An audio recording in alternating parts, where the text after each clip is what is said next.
Hej fra Filippinerne. Lige lidt nyt fra Tiffany og jeg, og vores 2 børn, Ashley og Sofie. Først så vil vi gerne vise jer lidt om, hvad der lige er sket her på det seneste med Asia Forum. Vi var samlet 53 deltagere og 18 børn fra 16 forskellige lande. En rigtig god flok, og vi havde virkelig 4 super fantastiske gode dage. Blandt deltagerne var der 15 fra Taiwan. Planen er, at til næste år, så skal vi have det her forum i Taipei. Og derfor var der de her 15 med, for at de ligesom kunne se, hvordan vi faciliterede det her forum.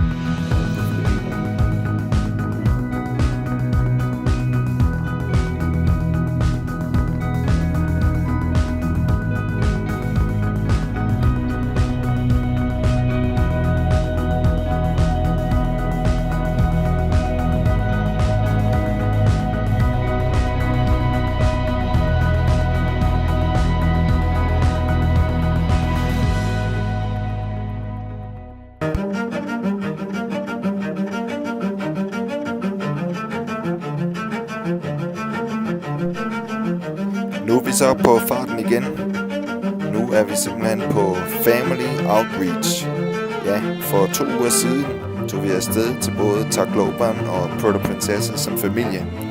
Her var der arrangeret seminar af familie- og ægteskabsseminar i begge byer. Vi har nemlig kontakter i UMO, både i Tacloban og Puerto Princesa. Det var simpelthen fantastisk at være afsted som familie. Det var dejligt. Lagde vægt på ikke, at det bare skulle være Tiffany og jeg, som underviser på seminarer, men at børnene også ligesom var med, og også kunne give videre til dem, som var med på seminarer. Så I ser simpelthen Ashley, hun sang en rigtig fin sang, Via Dolorosa, og efterfølgende kom Sofie på og gav evangeliet. Så vi er simpelthen bare stolte forældre. Det var bare fantastisk.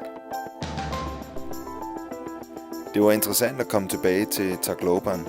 Som I nok husker, så var jeg jo i Tacloban 2 gange efter den her tyfon, som ramte byen for næsten 3 år siden.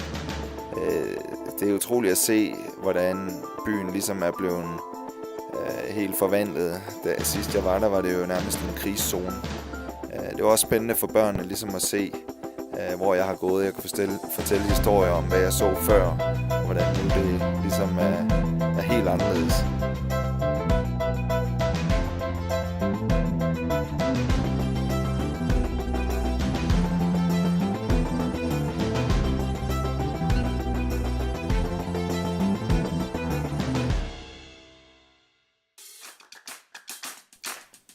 Nu er vi kommet til Puerto Princesa i Palawan. Vi har virkelig set frem til at være sammen med vores kontakter Arthur og Eva, som også har fokus på familiearbejde der. Vi holdt seminar i en lokal kirke, Acts Family Church, og havde 2 gode dage sammen med dem, hvor vi snakkede omkring det at være forældre og connecte med vores børn. Vi blev også inviteret til Iwaki Prison and Penal Farm. Her var der simpelthen kirke og skole inde i det her område, et kæmpe område med 3.500 fanger. Og det var simpelthen bare fantastisk at være en del af lovsangen der, for de her fanger, som leder sig i lovsangen.